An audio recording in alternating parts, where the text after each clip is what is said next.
নমস্কার, ইউটিউবের সকল ভক্তবৃন্দদের জানাই আন্তরিক প্রীতি শুভেচ্ছা অভিনন্দন। প্রথমে মাকে প্রণাম জানাই, আমার শিবু মা, যে মা 10 মাস 10 দিন গর্ভ ধারণ করে পৃথিবীর আলোকে এনেছেন। প্রণাম জানাই আমার পিতৃদেবকে, প্রণাম জানাই আমার গুরুদেবকে, যিনি আমাকে সপ্তকৌল অভিষিক্ত করে জ্যোতিষ এবং তন্ত্র জগতে আনয়ন করেছেন। আমার গুরুকে আমি শত সহস্র কোটি কোটি প্রণাম জানাই। প্রণাম জানাই যারা আমার গুরুজন স্থানীয় আছেন তাদের চরণে প্রণাম জানাই। প্রণাম জানাই ঠাকুর শ্রী শ্রী রামকৃষ্ণকে, প্রণাম জানাই মা তারা মাকে। আজকে বলবো সিংহ রাশি। তাদের সিংহ রাশি জাতক জাতিকা, তাদের 25 সাল কেমন যাবে প্রত্যেকে উদ্গ্রীব হয়ে আছেন। তাই তো আমার রাশিটা কখন শাস্ত্রীজি বলবেন। আমি খুব বিশদভাবে চিন্তা ভাবনা করে এবং রিসার্চ করে গবেষণা করে তথ্যগুলো আপনাদের দিচ্ছি। সিংহ রাশির বৈদিক জ্যোতিষশাস্ত্র অনুসারে 2025 সালে রবির উপাসনা করা উচিত। রবির কৃপায়, রবি মানে হচ্ছে সূর্য, ঠিক আছে, সূর্যের কৃপায় আপনার সমস্ত সমস্যার অবসান ঘটবে, অশুভ শক্তি নিধন হবে, আপনি অনেক সম্মান পাবেন। আপনি হয়তো বাড়ির 3 নম্বর সন্তান কিন্তু কোনো সম্মান পাচ্ছেন না, আপনি বাড়ির 1 নম্বর সন্তান কোনো সম্মান পাচ্ছেন না বাড়ির লোকের কাছে। মেয়েদের ক্ষেত্রেও তাই, ছেলেদের ক্ষেত্রেও তাই, সম্মান পাবেন। প্রতিটি সমস্যা সত্ত্বেও অর্থনৈতিক দিকে শক্তিশালী থাকবে, অর্থনৈতিক দিকটা অনেক উন্নতিশালী হবে। 2025 সালে জাতকের জন্য অনেক সুযোগ নিয়ে আসছে। সিংহ রাশি জাতকের জন্য অনেক অনেক অনেক সুযোগ আসছে। জানুয়ারি মাসের মাঝামাঝি থেকে আপনার কেরিয়ার, যে কেরিয়ারেই থাকুন না কেন, শিক্ষার পাশাপাশি আর্থিক বিষয়ে সাফল্য ঘটবে। সিংহ রাশির জাতক জাতিকার উপর শনির 7.5 13ই জুলাই 2034 সাল, 13ই জুলাই 2034 সাল থেকে শুরু হবে এবং 29শে জানুয়ারি 2041 সাল পর্যন্ত চলবে। তাই 2025-এ শনির 7.5 নিয়ে চিন্তার কোনো কারণ নেই।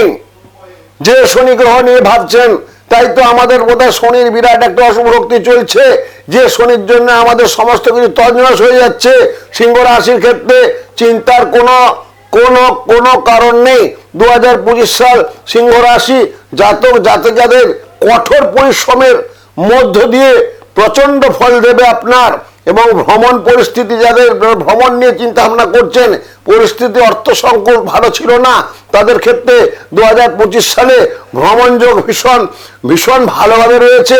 আপনি যদি চিন্তা ভাবনা করেন যে আমার একটা গাড়ির খুব প্রয়োজন, গাড়ি ছাড়া আমি চলতে পারছি না, অনেক দিন ধরে চিন্তা ভাবনা করছেন, 2-3 বছর আগে থেকে গাড়ি কিনেও আপনি গাড়ি কিনতে পারছেন না, 2025 সালে আপনার কিন্তু সেই যোগ আছে।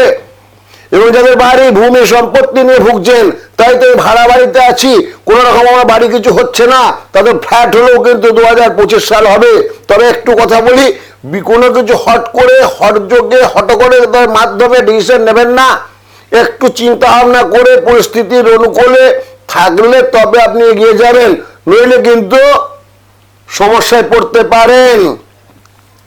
রাহু ও কেতুর প্রভাবে মে মাস পর্যন্ত পারিবারিক কিছু অশান্তি ঝামেলা হতে পারে, আপনার আচরণের উপর নির্ভর করবে সেটা। সম্পর্ক টিকিয়ে রাখতে ভূমিকা রাখবেন আপনি নিজে। সম্পর্ক তৈরি হবে, কিছু কিছু ক্ষেত্রে সিদ্ধান্তের ভুলে সেই সম্পর্কে চির ধরবে, তার জন্য আপনি নিজেই দায়ী থাকবেন। সেটা আপনাকে ঠান্ডা মাথায় কাজ করতে হবে। যারা বিবাহের কথা ভাবছেন তাদের ক্ষেত্রে এই বছরটা ভীষণ শুভ। 2 বছর থেকে চিন্তা ভাবনা করছেন বিয়েটা কেন হচ্ছে না, হয়তো প্রেম করে বসে আছেন কিন্তু বিয়ে আর হচ্ছে না। 23 সালে চলে গেল, 24 সালে চলে গেল, তাদের ক্ষেত্রে 25 সাল ভীষণ ভালো বিবাহের জন্য। এবং 25 সাল আপনার জন্য যারা ব্যবসা করছেন তাদের মিশ্র ফল নিয়ে আসছে। মে মাস থেকে ভীষণ ভালো হবে। মে মাসের মাঝামাঝি সময়ে বৃহস্পতির প্রভাবে আর্থিক দিকে প্রচন্ড শক্তিশালী হবে। মাস থেকে মে মাস কিছু সমস্যা নিয়ে আসতে পারে। রাহু কেতু এবং শনি সম্পদের ঘরে প্রভাব ফেলতে পারে। কর্মই আপনাকে আর্থিক সুবিধা দিবে এবং আর্থিক সুবিধা দিতে সক্ষম হবে। মার্চ 2025 সাল পর্যন্ত পদোন্নতির সুযোগ রয়েছে, অর্থোন্নতির সুযোগ রয়েছে এবং কাজে মনোযোগী থাকুন। অকারণ অহেতুক চিন্তা করবেন না, বৃথা তর্ক করবেন না, তাতে করে কিন্তু ক্ষয়ক্ষতির কারণ হতে পারে। 2025 সালে যারা ব্যবসায় বড় টাকা চিন্তা ভাবনা করছে, লগ্নি করব, একটু চিন্তা ভাবনা করে ভালো কোনো অ্যাস্ট্রোলজারের কাছে গিয়ে একটু সলা পরামর্শ করে তারপরে আপনি কিন্তু বিনিয়োগ করবেন, তবে কিন্তু সঞ্চয়ের দিকটা আপনার ভালো হবে। 2025 সাল শিক্ষার জন্য ভালোভাবে, উচ্চশিক্ষা যারা চিন্তা ভাবনা করছেন তাদের উচ্চশিক্ষার যোগ রয়েছে এবং সেটা পূরণ হবে। শিক্ষার্থীদের জন্য ভালো ফলাফল আসবে। 2025 সালকে স্বার্থের দিকে ভালো খুব একটা যাবে না। শরীর স্বাস্থ্য নিয়ে একটু চিন্তা থাকবে। মার্চের শেষের দিকে শনির একটা অশুভ প্রভাব থাকবে স্বাস্থ্যের দিকে, সেই জন্য সমস্যা দেখা দিতে পারে। বৃহস্পতির প্রভাবে মে মাসের মাঝামাঝি পেটের সমস্যা, লিভারের সমস্যা, গ্যাস অম্বল, অ্যাসিডিটি এবং স্কিনের সমস্যা হতে পারে। চিন্তার কোনো কারণ নেই। ওভারঅল সিংহ রাশির ক্ষেত্রে 2024 সাল যাহা যাহা সমস্যা সমস্যা সমস্যা ভীষণভাবে জর্জরিত ছিলেন, 2025 সাল মঙ্গলের বছর আপনার জীবনে সুন্দর আসছে। কিছু তো সমস্যা থাকবেই, তার জন্য কোনো ভালো বিদগ্ধ পণ্ডিত অ্যাস্ট্রোলজারের কাছে গিয়ে একটু পরামর্শ করে নেবেন, তাতে করে ভীষণ ভালো হবে। গাঢ় নীল ও কালচে ধরনের কোনো রঙের পর্দা বা পোশাক ব্যবহার করবেন না। গাঢ় নীল বা কালচে ধরনের বাড়ির কোনো পর্দা বা পোশাক ব্যবহার করবেন না। শুভ ফল পেতে এই বছর বাড়িতে সাদা রঙের পর্দা বা অফ হোয়াইট পর্দা, আমরা তো বাড়িতে পর্দা লাগাই, একটু অফ হোয়াইট বা হোয়াইট পরে যদি লাগাতে পারেন, সাদা রঙের পোশাক যদি বেশি ব্যবহার করতে পারেন ছেলেদের ক্ষেত্রে ভীষণ ভালো হবে। মেয়েদের ক্ষেত্রেও তাই, সাদার সঙ্গে লাল টাচ থাকবে, তাতে ভীষণ ভালো হবে। যারা অর্থনৈতিক অবস্থা ভীষণভাবে জর্জরিত, আগে থেকে অনেক টাকা ঋণ হয়ে আছে, লোন হয়ে আছে, তাদের ক্ষেত্রে বলবো তাদের গৃহতে ঈশান কোণে লনেতে একটি কলা বৃক্ষ লাগাবেন, সঙ্গে তুলসী বৃক্ষ লাগাবেন।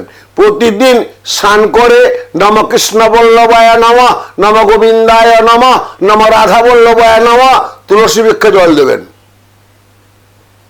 আর কলার আছে সাদা চন্দন নয়, রক্ত চন্দনের ফোঁটা দেবেন।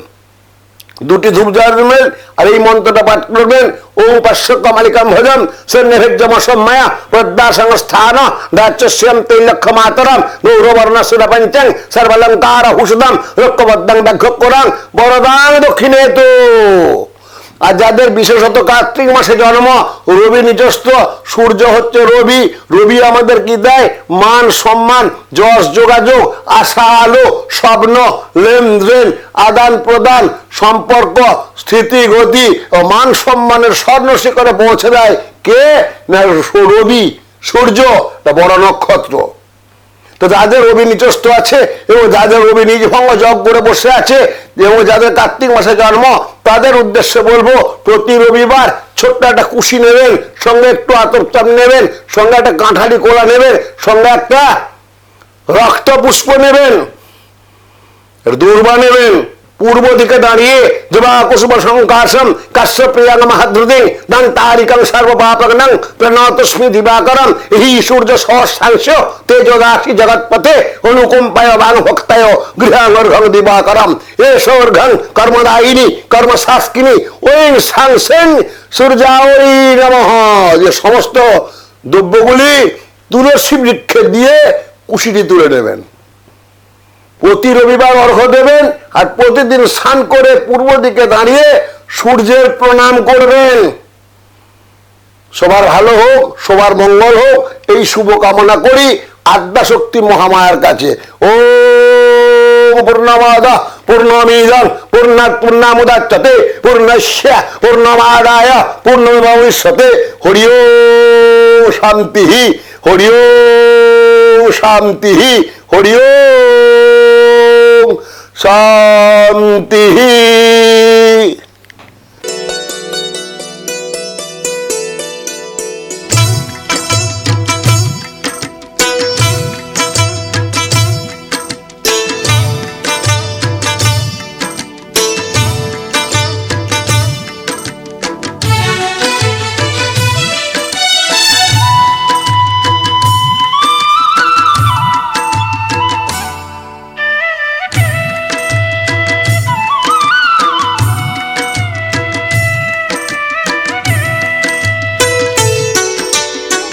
গুরুবরকে জানাই গো প্রণাম, তস্मै শ্রী গুরুবে নমঃ।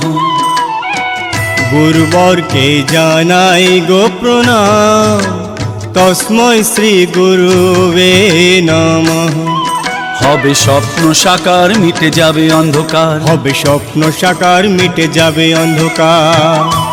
শ্রী শ্রী বিশ্বনাথ শাস্ত্রী জেনার নাম,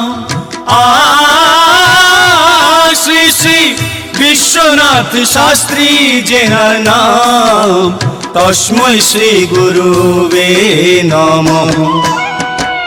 গুরুবরকে জানাই গো প্রণাম, তস্मै শ্রী গুরুবে নমঃ। গুরুবরকে জানাই গো প্রণাম, তস্मै শ্রী গুরুবে নমঃ।